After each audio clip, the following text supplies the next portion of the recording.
সবাইকে। তো কালকে আমাদের বাড়িতে জিয়ের পালা আছে, মানে প্রত্যেক দিন বাড়িতে বাড়িতে সবার একদিন করে পালা থাকে জিকে খেতে দেওয়ার জন্য। তো কালকে আমাদের বাড়িতে পালা। এখন আমি যাবো বাজারে মাছ আনতে, মিষ্টি আনতে, ময়দা সব কিছু আনতে, মানে আমাদের বাজার পাথরঘাটাতে, ওখানেই যাব। চলো, তো আমি ঝটপট করে রেডি হইনি, ঠিক আছে। এটা হচ্ছে কি যে অ্যাকনে স্পেশালিস্ট ক্রিম, যেটা আমার অ্যাকনেগুলো ভালো হয়ে গেছে সব। কমেন্টে বলতে পারো যাদের অ্যাকনে সমস্যা নিয়ে ভুগছো, তাহলে আমি দিতে পারি, না হলে দেবো না। সমুদ্র না। তারপরে এখানে আমি একদম রেডি হয়ে গেছি যাওয়ার জন্যে। তারপরে আমি আমার সাথে একটা বোনকে পেয়েছিলাম, ঠিক আছে, মানে একটা ভাবির মেয়ে হয়, ও আমার ক্যামেরাটা করেছিল। এই ক্যামেরা করার জন্য প্রচুর অসুবিধা হয় আমার। তারপরে আমরা আমাদের গ্রামের রাস্তায় বেরিয়ে পড়েছি। এইটা হচ্ছে কি যে আমাদের গ্রামের রাস্তা।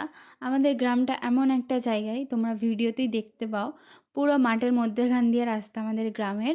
তারপরে আমি আমাদের বাজারে চলে আসি। এখানে সবজি মাছ ছিল সব কিছু নেওয়ার জন্য, বাট আমি কিছুই পাইনি।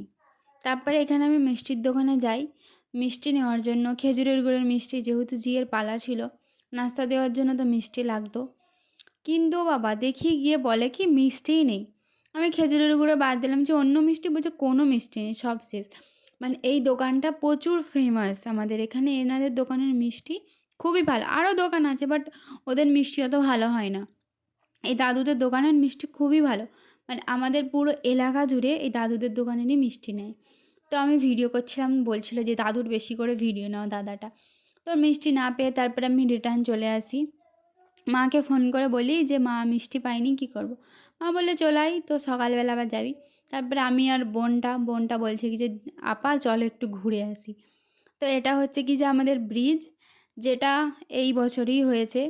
কবে ভেঙেছিল, এই বছর নতুন করেই তৈরি হয়েছে। তারপরে আমরা দুজন মিলে একটু আমাদের, মানে এই রাস্তাটা হচ্ছে পান্ডুয়ার দিকের রাস্তা। এই যে ব্রিজ পার করে দিলাম, তার মানে আমি হুগলি ডিস্ট্রিক্টে চলে এলাম। ব্রিজের ওপারটা ছিল বর্ধমান ডিস্ট্রিক্ট।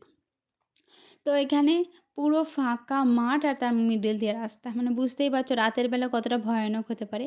এর ওপর দিয়েই শ্মশান, ঠিক আছে, শ্মশানের ওপর দিয়েই রাস্তা, বুঝতে পারছো তো। কারো যদি ইচ্ছা থাকে রাত্রেবেলা এসে ঘুরে যাওয়ার, তো যেতে পার। তারপরে দেখি যে আমার টিচার আসছেন। স্যার ভালো আছেন? হাঁটতে গিয়েছিলেন? হ্যাঁ, এদিকে একটু ঘুরতে এসেছিলাম, অনেকদিন পর আপনাকে দেখলাম। এই স্যারের জন্য আমি মাধ্যমিকে পাস করতে পেরেছিলাম, নাহলে মাধ্যমিকে পাস করা, আবার অঙ্কের টিচার ছিলেন, তো আমার পক্ষে দুষ্কর ব্যাপার হয়েছে তো মাধ্যমিকে পাস করা, অঙ্কই নমস্কার। তারপরে আমরা দুজন মিলে বাড়ি চলে আসি। আর এইখানে এই যে পোলাপানগুলো আমাদের এলাকারই টাটা করছে আমাকে। ভালোই হয়েছে, ক্যামেরাতে চলে এসছে, ইচ্ছা করেই এসছে। তো আজকের ভিডিও এতটুকুই ছিল, বাই বাই।